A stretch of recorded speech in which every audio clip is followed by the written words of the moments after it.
Hey, what's up? This is Ricardo at Parts People, and in this video, we'll outline the steps for completing a part replacement on your Dell PC.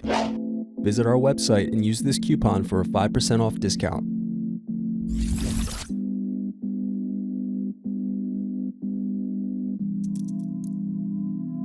Unscrew and remove bottom base.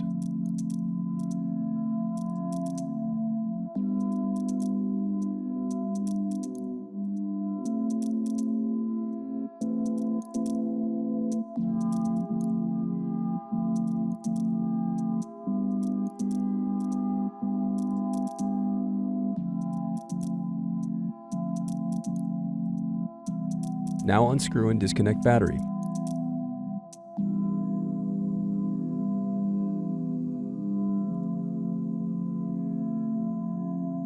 Next, disconnect CMOS battery.